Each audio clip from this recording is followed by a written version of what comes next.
सभी को नमस्कार। आप कैसे हैं? इतने समय के बाद मैं ऐसा हूँ, कभी दिखाई देता हूँ, कभी चैनल से गायब हो जाता हूँ। यह इस बात पर निर्भर करता है कि यह कैसे आता है, मुझे अपने जीवन में क्या करना है। लेकिन चलो फिर से चैनल के साथ बने रहने की कोशिश करते हैं। तो यहाँ हम फिर से एक नए वीडियो में हैं और आपको थोड़ा आराम देने के लिए, आपको खुश करने के लिए हम कुछ के बारे में बात करने जा रहे हैं। हालांकि मैं विशाल बहुमत से बात करने के लिए बहुत उत्साहित नहीं हूँ। अगर आप यह जानने में रुचि रखते हैं कि क्या है बैकटेस्टिंग का विषय है।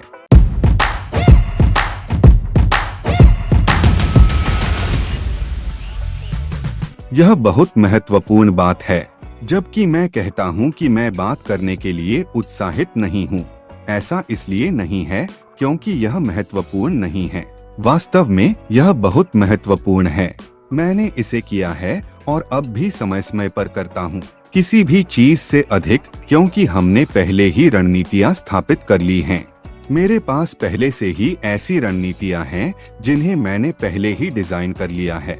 मैंने पहले ही बैकटेस्ट कर लिया है और मैं हर समय नई रणनीतियों और रणनीतियों को प्राप्त नहीं कर रहा हूं जो मेरे पास पहले से हैं।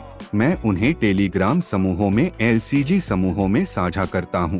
LCG अलर्ट समूह और मार्वल अलर्ट समूह। यदि आप इनमें से किसी एक को दर्ज करना चाहते हैं तो विवरण में लिंक हैं।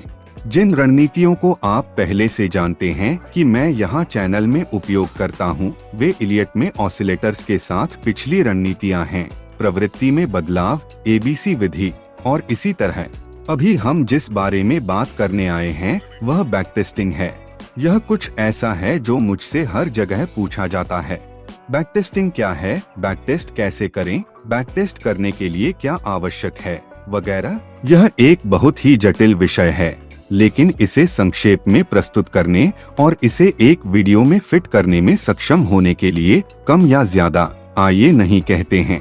यहाँ आप में 10 मिनट या उससे कम। आइए पहले बात करते हैं कि बैकटेस्टिंग क्या है, जिसका अर्थ है बैकटेस्टिंग शब्द वापस आता है, जिसका अर्थ है पीछे, और परीक्षण, जिसका स्पष्ट रूप से एक अध्ययन करना है। तो यह अतीत का अध्ययन है कि क्या होता अगर हम उस रणनीति को लागू करते जो हम डिजाइन कर रहे हैं, बाजार की स्थितियों में और बाजार के पास मौजूद सभी ऐतिहासिक आंकड़ों में। दूसरे शब्दों में, हम एक रणनीति तैयार करते हैं और वास्तविक समय में इसका अध्ययन करते हैं और वास्तव में देखते हैं कि यह कितना लाभदायक है।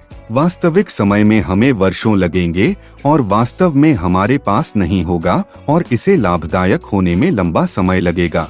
और हमें अपनी रणनीति देखनी होगी या यह जानना होगा कि आज बाजार में जो कुछ हो रहा है उसके आधार पर रणनीति में कितनी दृढ़ता है। इसलिए अतीत के डेटा का उपयोग किया जाता है। ठीक है, अब हम इस भाग के साथ जाते हैं कि हम बैकटेस्ट कैसे कर सकते हैं, जिसमें आप में से अधिकांश की रुचि है। बैकटेस्ट के दो तरीके हैं, एक इसे मैन्युअल रूप से करना है और दूसरा इसे स्वचालित रूप से करना है। उनके फायदे और नुकसान हैं। इसे मैन्युअल रूप से करना ईमानदारी से सबसे शौकिया होगा, इसलिए बोलने के लिए, यदि आप किसी प्रकार की स्वचालित प्रणाली तक नहीं पहुंच सकते हैं, क्योंकि हम अपनी रणनीति को ऐतिहासिक डेटा पर लागू कर रहे होंगे जिसे हम मैन्युअल रूप से बाजार में देख रहे हैं। क्या चल रहा है? इसे मैन्युअल रूप से करना, क्योंकि हमारे पास मानव होने की एक शर्त है। जो होने जा रहा है वह यह है कि हम सर्वोत्तम संभव परिदृश्यों का चयन करें या परिणाम 100% विश्वसनीय नहीं है, क्योंकि हम इसे आंख से चुन रहे हैं। हम बैकटेस्ट के लिए क्या चुन रहे हैं, यानी हम रणनीति लागू करते हैं, लेकिन हम अपने उपकरणों के साथ बाजार के ऐतिहासिक डेटा को मैन्युअल रूप से देख रहे हैं, जिससे यह पूरी तरह विश्वसनीय नहीं है। यह इसे मैन्युअल रूप से करने का पहला नुकसान है। लेकिन यदि आपके पास इसे स्वचालित प्रणाली के साथ करने की पहुंच नहीं है, उदाहरण के लिए व्यापारिक दृश्य में मेटाट्रेडर 4 में बैकटेस्टिंग करने के लिए अब एक स्वचालित प्रणाली है। बैकटेस्टिंग के लिए एक प्रणाली है। मैं सबसे प्रसिद्ध और मुफ्त नाम दे रहा हूं जो सभी के लिए आसानी से सुलभ हैं। फिर अधिक जटिल प्रणालियां, भुगतान आदि हैं। यहाँ तक कि संस्थागत रूप से या यहाँ तक कि किराए के लोगों तक भी पहुँचा जाता है, जो अतीत के ऐतिहासिक डेटा में लागू सभी रणनीति का सांख्यिकीय विश्लेषण करने के लिए सटीक रूप से समर्पित हैं। इसके अलावा यह स्वचालित रूप से करना होगा।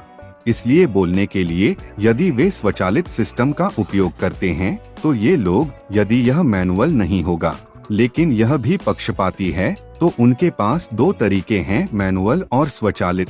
मैं किसकी अनुशंसा करता हूं और जिसकी विश्व स्तर पर अनुशंसा की जाती है, इसे स्वचालित रूप से करें, क्योंकि इसे स्वचालित रूप से करना, आप अपनी दृष्टि को अंधा नहीं कर रहे हैं। आप बैकटेस्टिंग के लिए किस डेटा का उपयोग करने जा रहे हैं? तो ठीक है, इसे तोड़ते हुए आइए इसे स्वचालित रूप से करने की ओर झुकें। अब हमें इसे स्वचालित रूप से करने में सक्षम होने के लिए किस डेटा की आवश्यकता होगी? पहली और मुख्य बात जो हमें इसे स्वचालित रूप से करने की आवश्यकता होगी वह है डेटा जो सटीक रूप से विश्वसनीय है। यदि उनके पास वास्तव में डेटा नहीं है कि बाजार की गति क्या थी, अधिकतम और न्यूनतम दोनों, खुलेपन, समापन, अस्थिरता जो बाजार में थी, सभी बाजार डेटा की निरंतर गणना के साथ, अर्थात विश्वसनीय डेटा होने के लिए कुछ भी नहीं है, लेकिन यह बीच में तड़का हुआ और लापता डेटा है। अगर ऐसा कुछ भी लगता है तो यह बकवास लगता है। बुरी तरह से बोलने के लिए क्षमा करें, मैं जो कह रहा हूँ वह स्पष्ट प्रतीत होता है, लेकिन वास्तव में बहुत खराब डेटा है, इसलिए बोलने के लिए खराब गुणवत्ता का जो वहाँ घूम रहा है, क्योंकि यह मुफ्त है। आमतौर पर गुणवत्ता डेटा ज्यादातर मामलों में भुगतान किए गए फॉर्म तक पहुंचता है। मुझे पता है कि एक मुफ्त YouTube चैनल पर यह कहना सबसे अच्छी बात नहीं है, लेकिन वास्तविकता यह है कि सबसे अच्छा डेटा भुगतान के आधार पर प्राप्त किया जाता है, क्योंकि यह ठीक एक सेवा है। केवल बाजारों से डेटा का प्रसारण एक ऐसी सेवा है जिसका भुगतान किया जाता है। तो फ्री वाले हमेशा सबसे विश्वसनीय नहीं होते हैं, लेकिन है, अगर उनके पास फ्री वाले तक पहुंच है तो वे अपनी रणनीति की सामान्य रूपरेखा देखने के लिए केवल फ्री का उपयोग करेंगे, जो लाभदायक हो भी सकती है और नहीं भी। और फिर आपके पास रणनीति को लागू करने के लिए खोज मानदंड होना चाहिए। जाहिर है, आपको उन मानदंडों का एक अच्छा ब्रेकडाउन होना चाहिए जो आपकी रणनीति निष्पादित करने के लिए उपयोग करती है। उदाहरण के लिए, मैं आपको कुछ बताने के लिए मेरा नहीं जानता।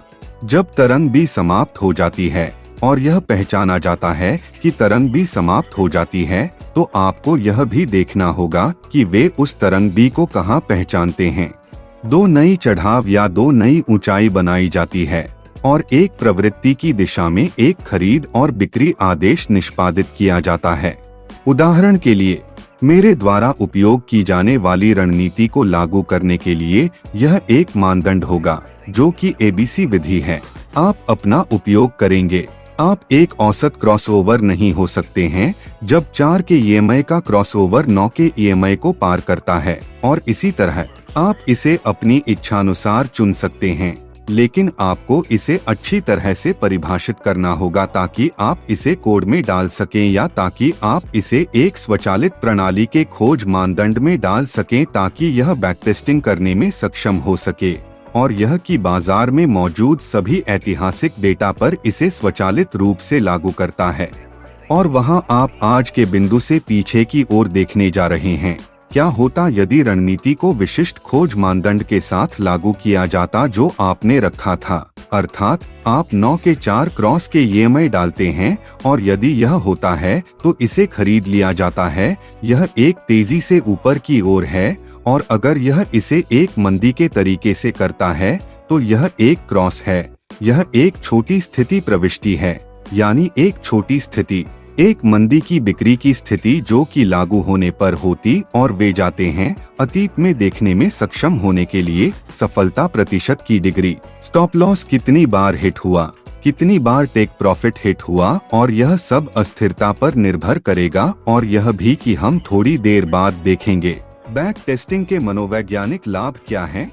खैर, दो मुख्य बातें हम जो कर रहे हैं उसमें कुछ हद तक आत्मविश्वास जोड़ने जा रहे हैं, क्योंकि हम जो करना शुरू करते हैं उसके पीछे एक सांख्यिकीय अध्ययन होने वाला है कि यह कितनी बार सही है और कितनी बार गलत है और किसके लिए है। डिग्री वर्तमान बाजार की अस्थिरता को देखते हुए और इसी तरह आपके पास सफलता का कितना प्रतिशत है या रणनीति कितनी विश्वसनीय है जो आपको विश्वास दिलाएगी कि आप वास्तव में क्या कर रहे हैं। क्यों? इसलिए नहीं कि आपके पास अत्यधिक आत्मविश्वास है, यह विश्वास है कि आप जो कर रहे हैं उसके बारे में आपको किसी प्रकार की समझ नहीं है, बल्कि यह इसलिए होगा क्योंकि आपके पास इस बारे में एक अध्ययन है कि आप क्या कर रहे हैं। और अगर आप बाजार में किसी ऐसी चीज के साथ काम कर रहे हैं जिसका सांख्यिकीय अध्ययन है, तो आप बाजार को पेशेवरों के रूप में संचालित कर रहे हैं, न कि शौकिया के रूप में जो केवल एक रणनीति लेते हैं।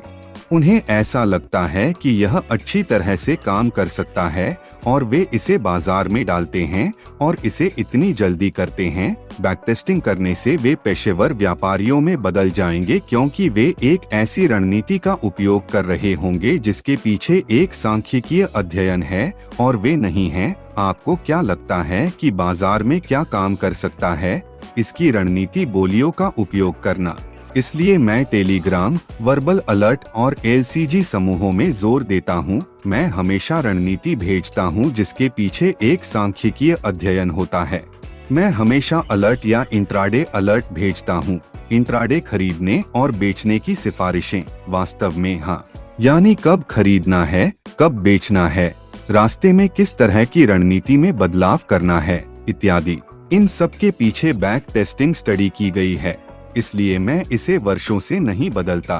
पहला, क्योंकि एक अच्छा बैक टेस्ट करने में बहुत समय और समर्पण लगता है, और दूसरा कि एक बार जब आप एक उपकरण का उपयोग करते हैं जिसे आप जानते हैं कि काम करता है, तो इसे क्यों बदलें? यदि आप जानते हैं कि यह काम करता है तो यह हमेशा पवित्र कब्र नहीं खोता है। वह एक और वीडियो के लिए है। इतना अच्छा। दूसरा बड़ा फायदा यह है कि इससे ट्रेडिंग करते समय डर कम होगा। क्यों? क्या हुआ? गहराई से आप जानते हैं कि जब आप किसी ऐसी चीज के साथ काम कर रहे होते हैं जिसके पीछे कोई सांख्यिकीय अध्ययन नहीं होता है, तो आपको यह जानने की अनिश्चितता का डर लगता है कि आप जिस उपकरण का उपयोग कर रहे हैं वह सही है या नहीं। तो वह डर जो आपके अंदर है, यह देखने के लिए कि मैं जो कर रहा हूँ वह सही है या नहीं, या यह उपयोग करने के लिए उपयोगी उपकरण है या उपयोग करने योग्य है या नहीं। सब कुछ इस पर आधारित है कि इसके पीछे कौन सा सांख्यिकीय अध्ययन है। तो मूल रूप से यह उन्हें वह देता है, आत्मविश्वास और भय का नुकसान। इनमें से कोई भी नींद के बिना नहीं है। जब तक उनके पास एक बैक टेस्ट होता है तब तक हर चीज का आधार विश्वास, न डरना, और जिस उपकरण का वे उपयोग कर रहे हैं उसका आधार होना चाहिए। अब हम उन चीजों के साथ जाते हैं जो वीडियो को खत्म करने के लिए बैक टेस्ट हमें नहीं दिखाता है, और हम उन्हें सूचीबद्ध कर सकते हैं। एक, जो पिछला परीक्षण हमें नहीं दिखाता है वह वास्तविक धन के साथ संवेदना है। यह एक बैक टेस्ट की बात है कि खेलने के पैसे के साथ क्या होता, और दूसरी बात यह है कि असली पैसा अपने खाते में, अपनी बचत को बाजार में निवेश करने के लिए लगाएं। और यह एक मनोवैज्ञानिक दबाव उत्पन्न करता है जो कि एक बैक टेस्ट आपको कितना लाभदायक या लाभहीन हो सकता है इसके संदर्भ में बहुत अलग है। लेकिन गहराई से जब आपको नुकसान होता है तो आपको इस शर्त पर नहीं लड़ना पड़ता है कि अगला व्यापार भी हारे हुए हो सकता है। यद्यपि आप एक सिद्ध प्रणाली का उपयोग कर रहे हैं, अगला ऑपरेशन सिर्फ सिक्के को फिर से उछालना है और उस प्रणाली का उपयोग करना जो सिद्ध है। ऐसा नहीं है क्योंकि आप एक ऑपरेशन खो देते हैं, अगला पहले से ही एक नकारात्मक लकीर में शुरू होता है, और इसी तरह। लेकिन वे मनोवैज्ञानिक पहलू हैं जो बैक टेस्टिंग को दूर नहीं करने जा रहे हैं और बाजार में एक मशीन के समान सबसे अधिक संचालित करने में सक्षम होने के लिए व्यापार के मनोविज्ञान और स्वयं और आत्मनिरीक्षण के साथ ठीक से लड़ना होगा, मानवीय पहलुओं को पीछे छोड़ते हुए।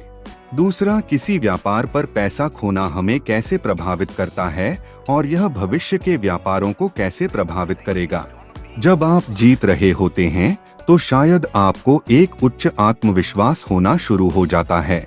मैं एक बहुत ही सकारात्मक जीत की लकीर पर आता हूं और आपको व्यापार जारी रखने के लिए प्रोत्साहित किया जाता है। अब क्या होता है जब वे एक व्यापार खो देते हैं? आप अलर्ट की स्थिति में प्रवेश करते हैं। यह स्पष्ट रूप से मनोवैज्ञानिक है और यह कुछ ऐसा है जो सभी मनोवैज्ञानिक पहलू हैं जो बैक टेस्टिंग आपको नहीं दे सकते हैं। यह आपको पीछे से सभी आंकड़े देता है, लेकिन एक मानव संचालन होने के अर्थ में एक बैक टेस्ट यह साफ नहीं कर सकता है कि अगर यह जानकर हल्का नहीं किया जा सकता है कि आप परीक्षण किए गए उपकरण का उपयोग कर रहे हैं।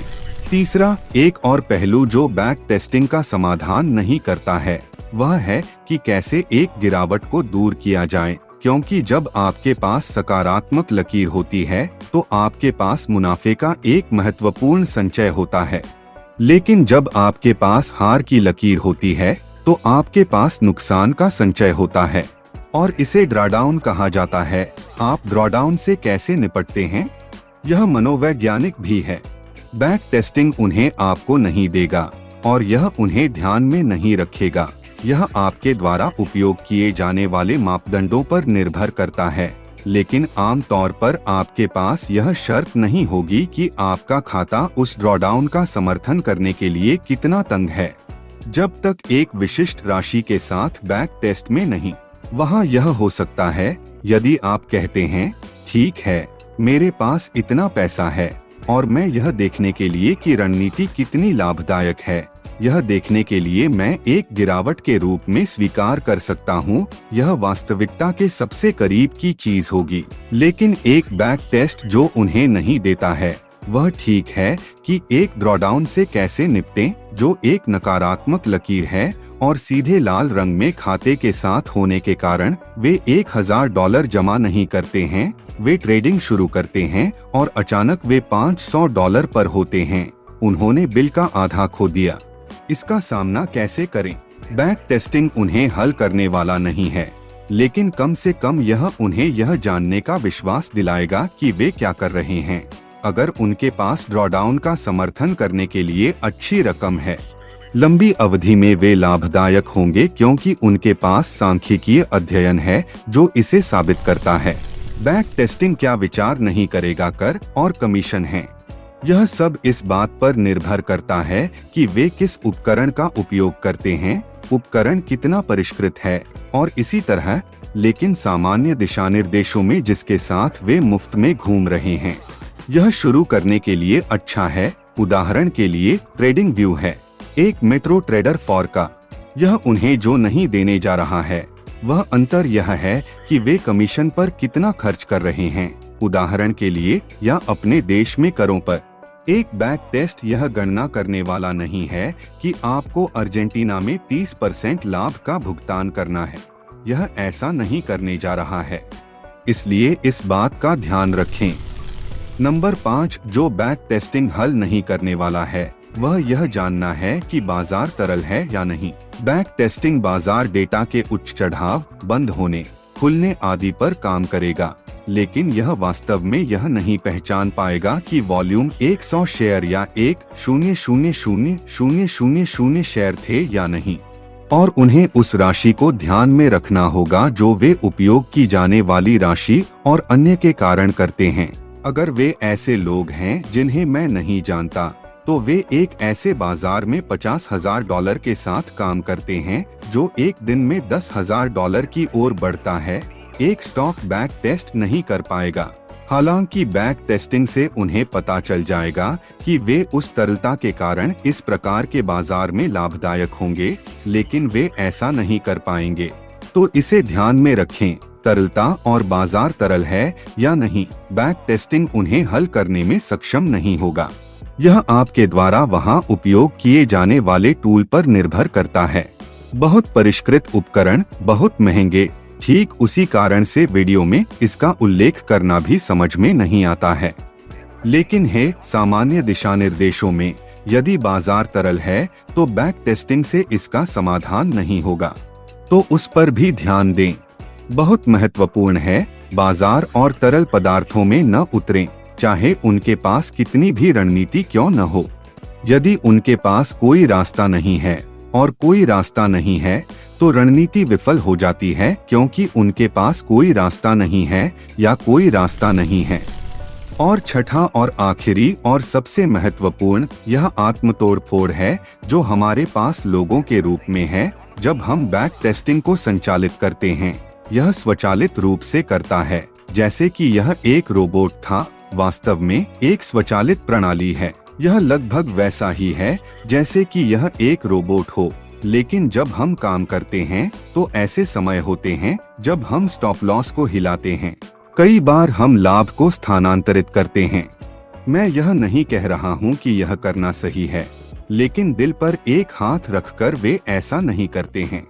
वे कभी कभी चिंता नहीं करते जब वे जीत रहे होते हैं। वे हारने पर बंद करना चाहते हैं। वे नुकसान को बढ़ाना चाहते हैं। देखते हैं अगर स्टॉप लॉस को छुआ नहीं जाता है, अगर वे इसे बढ़ाते हैं, अगर वे इसे संशोधित करते हैं, तो यह आत्मतोड़फोड़ है। वे मूल रूप से बैक टेस्टिंग के नियमों को बदलते हैं जो वे कर रहे हैं, अनुपात बदलते हैं। यह सब बैक टेस्टिंग को संशोधित करता है कि बैक टेस्टिंग आपको इसे स्वचालित रूप से देता है। लेकिन जब आप बाजार में काम करते हैं, अपने पैसे के साथ, वास्तविक इंसान होने के साथ, स्क्रीन पर अपनी आंखों के साथ, इस भावना के साथ कि आप जीत रहे हैं और पैसा खो रहे हैं और आप उन्हें देख रहे हैं स्क्रीन, वे आत्मतोड़फोड़ करते हैं और इसे बैक टेस्टिंग में भी नहीं माना जाता है। यह विचार करता है कि आप बाजार को ऐसे संचालित करते हैं जैसे कि आप एक मशीन हो। अब सबसे महत्वपूर्ण बात बाजार को ठीक उसी तरह संचालित करना है जैसे कि आप एक मशीन थे। अब यदि आप इसे नहीं कर सकते हैं तो आप आत्मतोड़फोड़ कर रहे हैं और यह बैक टेस्टिंग द्वारा कवर नहीं किया गया है। और यह बैक टेस्टिंग ने आपको क्या दिया और आप अपनी रणनीति के साथ बाजार में वास्तव में क्या हासिल कर रहे हैं या खो रहे हैं के बीच अंतर दे सकते हैं। तो ठीक है, अगर आपको वीडियो पसंद आया, यदि आप बैक टेस्टिंग के साथ एक रणनीति बनाने में रुचि रखते हैं, यदि आप मुझे खरीदने और बेचने की चेतावनी रणनीति के साथ सिफारिशें भेजने में रुचि रखते हैं, तो इंट्राडे और उत्तरी अमेरिकी बाजार में भी, जैसा कि अर्जेंटीना के बाजार से रोफेक्स 20 इंच में है और विवरण में अधिक लिंक, दोनों LCG तक पहुंचने के लिए जो कि इंट्राडे ग्रुप है, या मार्वल अलर्ट तक पहुंचने के लिए जो कि दैनिक या साप्ताहिक संचालित करने वाला समूह है। सभी सिद्ध रणनीतियों के साथ मेरे द्वारा बैक टेस्टिंग के साथ किया गया और तरीके की 2018 की शुरुआत के बाद के वर्षों से और लगभग 3 वर्षों से वह सक्रिय सेवा में है, एक गर्व है। मैं उन्हें मौखिक अलर्ट से प्यार करता हूँ। इसलिए यदि आप रुचि रखते हैं तो लिंक डालें और समूह में देखें। मैं तुम्हें आलिंगन भेजे रहा हूँ। मुझे आशा है कि वीडियो ने आपकी सेवा की है। अगर आप कुछ और गहराई से देखना चाहते हैं तो हमें कमेंट बॉक्स छोड़ दें और इंस्टाग्राम पर जाएं। वहाँ बहुत सारा डेटा भी है जो कि अगस्टिन मार्चेटी ओक है। और मिलते हैं अगले वीडियो में। अलविदा।